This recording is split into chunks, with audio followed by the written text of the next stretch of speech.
Here's a wild idea. Ruby Rose is actually the perfect protagonist for the series that she's a protagonist of.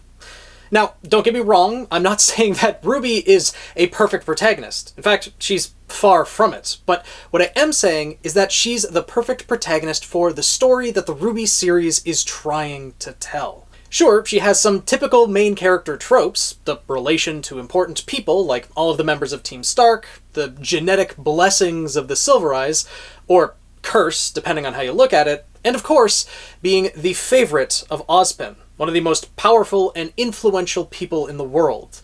These are the traits that put Ruby Rose at the center of the story. But they aren't what I'm referring to when I say that she's the perfect protagonist for the RWBY series. In fact, it is those aspects that cause the flaws in Ruby's character to become much more apparent. Who she is as a person struggling under the weight of the responsibilities thrust upon her. I think most people in the fandom forget that she is 15 years old at the start of the RWBY series.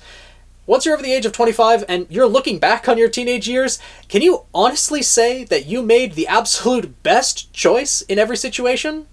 I don't think so. Teenagers don't have everything figured out. None of them. Even though a lot of them think they might. And at that age, Ruby is still a child without any life experience. Not only is she supposed to still be learning how to be a huntress, in episode 1, she is unexpectedly advanced 2 years in her schooling. Right out of the gate, she is out of her element, and that never changes throughout the series. The moment she's almost comfortable anywhere, it all falls apart, whether due to her own actions or due to actions outside of her control. This happened at Beacon, at Haven, and at Atlas. Each time, the burden put upon her grew, until she finally reached her breaking point in Volume 9. At the end of the day, she is a flawed character. Hell, as a teenager, that's arguably where every human is their most flawed at any point in their life, as they are only just starting to gain that life experience, learn about the world and what their potential place in that world could be. Add on to that everything that Ruby has to deal with along the way, while having people older than her look to her for guidance when she doesn't even know what she's doing, and this leads to a whole lot of chaos and potentially poor decisions. Which I know is many people's biggest complaint about the show as a whole, but honestly, all things considered, Ruby has done okay given the circumstances, and I think a lot of the criticism around her character specifically is blown a bit out of proportion. All in all, she has done the best she could at every given moment with the information she had at the time. Is she perfect? Hell no! And that's the point. Volume 9 showed us what has been boiling up under the surface as Ruby has been trying to keep it together. She knows she's made mistakes. She knows she shouldn't be the one making these decisions. But she's been put in situations where she's had to do so. Had to keep going, enduring the losses and failures as she does. Even after all of that, though, she didn't give up and continues to try her best when so many others couldn't handle it. She too eventually reached her breaking point and was able to overcome it because she doesn't have to shoulder it alone. She recognizes her shortcomings and tries to grow from her failures. For the things she can't handle, she is learning to rely on others. That's growth in the face of adversity, an admirable quality for a series protagonist to have. Now, contrast those aspects we see in Ruby with what we see in her adversaries. Cinder, Salem, and especially the Brother Gods. All of them have flaws with their arrogance and greed, their disregard for others and willingness to trample them underfoot for their own gain, or, in the case of the gods, their own boredom. They don't acknowledge their flaws or their mistakes to try to grow past them, and that just makes Ruby a perfect foil for them. The entire show is centered around the choices that people have made throughout their lives, and the consequences of those choices. Salem and her inability to accept that she can't always get her way. Cinder and her constant desire for power over others.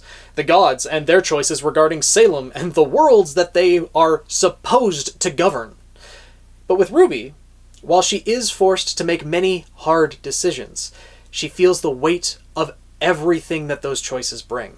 She learns and has grown from them, and in doing so, will very likely also see the flaws in the choices made by her adversaries. She has learned the true history of the world from Jin in The Lost Fable, and even more so from the blacksmith in Volume 9. As we were told from the very beginning of the RWBY series, if we do not learn from history, we are destined to repeat it. And RWBY is set up to be the one who will break that status quo. It isn't who she's related to or the power of her genetics that make RWBY a great protagonist, but the simple fact that she's just a regular girl struggling through life with the hand that she's been dealt, just like everyone else. Only difference is, she kept fighting when things got tough, and that is what draws people to her, makes them feel as though they can rely on her. It's the cycle that led to RWBY having so much put on her shoulders to begin with. Ozpin recognized her convictions, making her the leader of her team even though every other member had 2 more years of life experience. And Oobleck, even, didn't feel the need to question her motivations because he too was able to recognize who Ruby Rose is.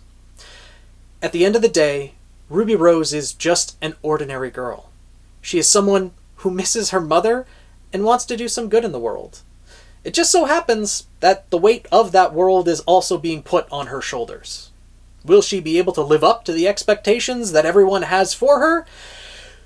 Honestly, no, probably not. At least not by herself. And that's okay, because although victory lies in a simple soul, it takes many souls to achieve great things, and all they need is someone to rally behind.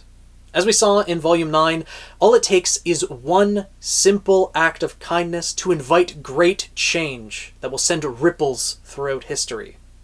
RWBY is that change. She can show that kindness, and when the gods are summoned once again, it will likely be RWBY that is the one who will change them. She has witnessed so much over her time traveling across and fighting for Remnant. All of the people, each with their own desires and motivations, following their own paths, wherever they may lead, and all the while, she's trying to do what's best for all of them. The brothers, on the other hand, who have never had to own up to their mistakes, nor Salem nor Cinder for that matter, will be brought to face the consequences of their actions, thanks to the perseverance of one simple girl, a girl named Ruby Rose. How exactly will that happen? How will these events play out? Well, I have had a few ideas about that I've explored in other videos linked above if you're interested. For now though, let me know what your thoughts are down in the comments below. How do you feel about Ruby Rose as the protagonist for the series? Do you think she's a good fit for the story that's being told? I look forward to hearing what you guys think. If you enjoyed this video and want to see more like it, make sure to subscribe and join the Guild of the Eternal Flame. If you want to discuss more ideas with me regarding RWBY or anything else for that matter, make sure to check out my Twitch channel. I stream every Tuesday, Thursday, and Saturday. And with that being said, I'll see you guys in the next video.